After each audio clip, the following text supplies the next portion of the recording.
everyone, welcome back to my channel. Today I'm going to be talking to you about my tips and tricks to help with stress in general and around the exam period to kind of help it be a little bit more of a smooth ride. Mainly GCSEs. I know there's a lot of exams going on at the minute. I remember my GCSEs really well. It was 7 years ago now. So I thought that I would do a little video with some kind of things that helped me at the time and now, things that help me if I'm going through a stressful time, if I'm feeling stressed, if I'm feeling overwhelmed with how much I've got to do.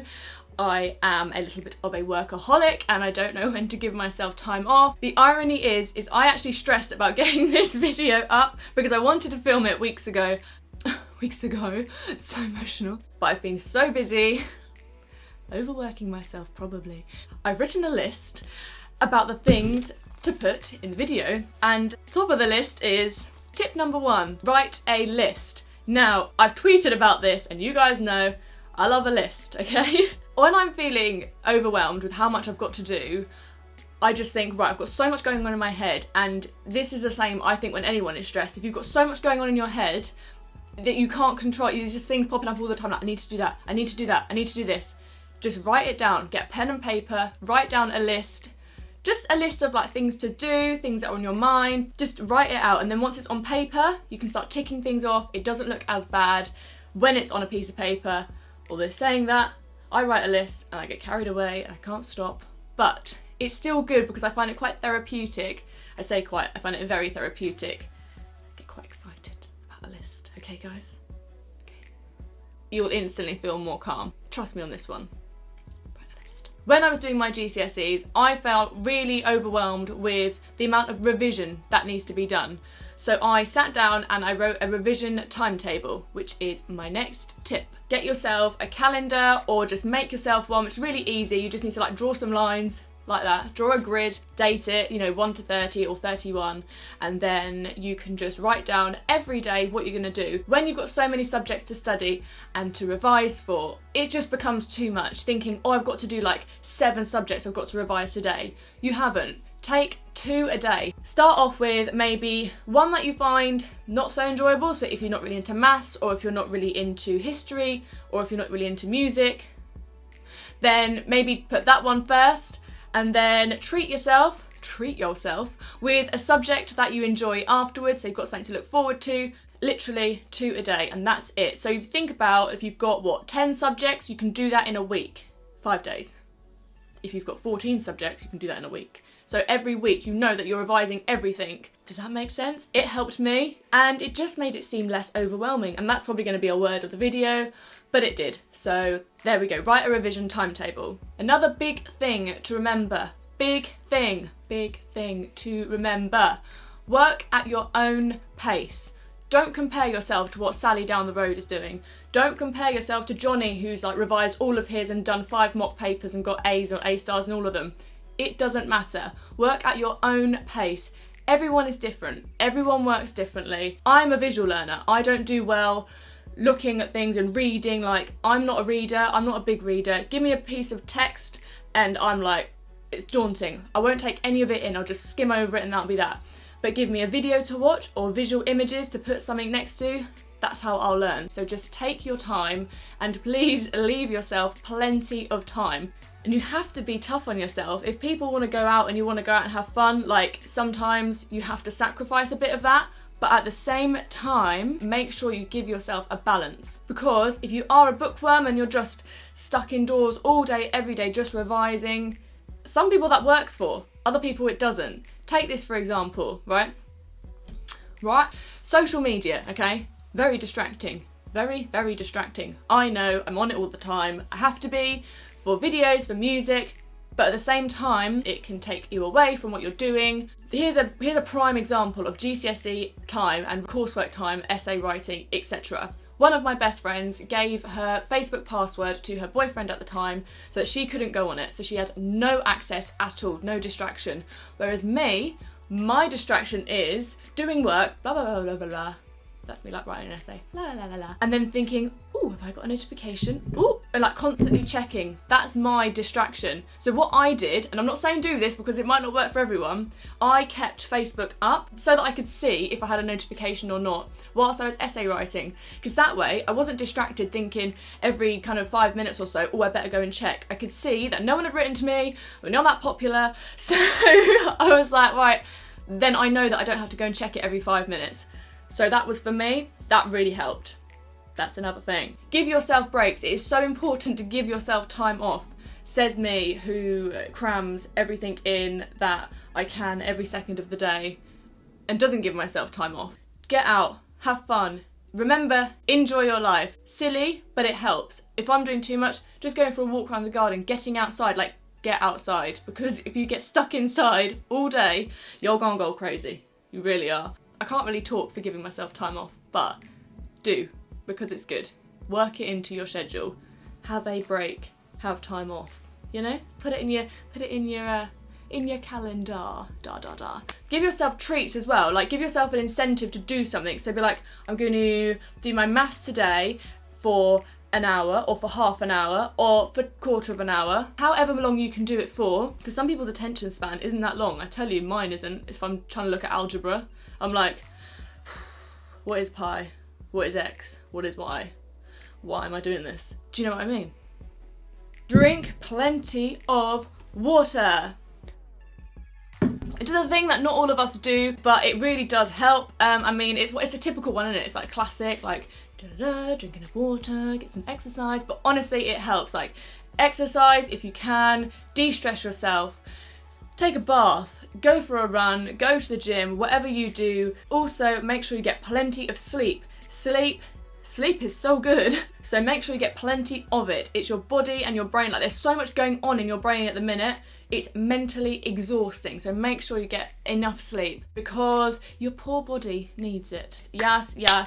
With revision books, if you can, I know you write notes from your revision books and you go back through and you're reading them and you're la la la la la. But if you can, not if it's school property and you're borrowing it, but if you have your own book, like you can, your own textbook or even your workbook, highlight key points in it. I found that, because like I say, I'm a visual learner, if I'm flicking through a book and then I see like some highlighted sections, I know that those are the notes that I have to read. Those are the points that I need to know. That's the information that I need to retain. So that's what my eye goes to. So that's what I kind of did. And little like sticky notes as well on certain pages, so you know which page to go to, know your keywords, move on, just have a little browse of that as like a quick top up. That really helped me. Not if it's school property. Don't go vandalising, guys. That's bad. As well, I think my mum told me to do this, so shout out mum. Make prompt cards. Prompt cards are really good. They're, you know, just get a little bit of card or paper or whatever, cut it up, and then just write prompt cards. Again, with your notes that you might have from your book. That way you can just carry them around in your pocket. It's my pocket. Or anywhere, just have them in your bag. Or even just before the exam, just a little quick flick through. Just having them around is going to be really helpful. Maybe each subject, have a flick through and you know that you've got your main points again. Have them with you at all times, but also before you go to bed. I'm a nighttime scroller before you go to bed and checking up on the social media, but maybe instead of, or as well as, or half and half, get your prompt cards, read them before you go to bed. Some people say putting them under your pillow helps it sink into your brain, but you're going to retain the information better. I don't know why, but I think that's a thing. I used to do it, and then you can sleep on it and wake up in the morning all fresh, ready for your next day of revision. Yes. Even put sticky notes around the house, that kind of thing as well. That's pretty good because you're constantly looking at it, you're constantly seeing it. Or even put notes in your phone, that kind of stuff, just so that you can look, or set yourself little reminders on your phone, if you can. If you're not like a big reader like me, and words just become too much when you're reading so many words on a page and they just all blur into one, and then you end up thinking about something else, like what you're gonna have for dinner, or what you're gonna wear when you go to the cinema with your friends, or what's on the TV tonight. You know, our minds drift, they do. Get someone or yourself to read them out on your phone, and then you can listen to them back before you go to sleep as well. I just find that before you go to sleep, you're in such a like chill zone, and your mind is, I mean my mind's all over the place at night. I'm like, what have I got to do? Blah, blah, blah, what's going on? But If you are in like this like zen, or if you're struggling to sleep or anything like that, listen back. This is my headphones, obviously. You might even fall asleep listening to it, which is good as well because it's subconsciously going in. Make Rescue Remedy your best friend. This guy is your best friend. Honestly, Rescue Remedy is completely natural. You can, I did check because I didn't want to go promoting something that is like bad for people under 18 or something. It's not. Okay, I'm not even gonna lie, I think there's a small amount of alcohol in here. Yeah, okay, there's a tiny bit of alcohol in here. You can get ones without alcohol, and it is a natural, soothing, comfort and reassurance remedy. Basically, you just put like 4 drops on your tongue, or you can put it into a drink. You can get different forms of it. You can get the little sweets, you can get a spray. It's not cheap. It's a little bit expensive, but I think it's £10 for the big one. Anyway, I don't know if this is a thing or not, but it's like homeopathic. I feel it takes a little bit of time to get going. I think using it on a regular basis is probably best. I would recommend just taking a couple drops before you go to sleep and then when you wake up in the morning. That way it will be in your system and it'll be keeping you calm before you go to sleep, when you wake up, nice and fresh, ready for the day. It might not be for everyone, but if it's all getting too much, maybe just try something natural like that. Or just have a glass of wine. I'm joking, don't do that. But yeah, Rescue Remedy is a legend. This is my last point, which I feel a bit contradictory saying because I definitely did it, but don't cram. I know I say that because I definitely did cram with some subjects. Look, I was very fortunate with my GCSEs, very, very fortunate that I had an unconditional place at ACM. I wanted to do well, and I did do well. I got an A star in media. I loved media. It was so good. I got 3 A's, 3 B's and 3 C's. So I passed everything, which I'm really thankful for, and I did work really hard as well. But I was relaxed, a little bit more relaxed. Well, not that relaxed because it was still stressful, but I was a little bit more relaxed because I knew that whatever I got, I was still going to go to my college/academy/place of choice. I'm fully aware that that is very, very lucky. So I kind of didn't have that pressure. I was more doing it for myself, seeing what best grades I could get. The point is, if you want to retain the information, don't cram. You can cram and you will know it for the gig, for the day, but you will forget it all the next day. And if that's what you want to do, fine. But if you want a less stressful journey, do not cram. Like I said before, give yourself plenty of time and don't just sit there the day before like, what do I do in biology? How do plants photosynthesize? I mean, I can't remember any of it, so it's not really good for me. My main points: make a list, make a revision timetable, work at your own pace and give yourself plenty of time. Drink plenty of water, get plenty of sleep, exercise, de-stress, give yourself breaks. Highlight key points in your revision books if you can, if it's not school property, and put little sticky notes around. Read them before you go to bed, or get someone to record it, or record yourself onto your phone and listen to them before you go to bed. Rescue Remedy, make it your best friend if you can. Don't cram, work at your own pace. You do you, guys, you've got this.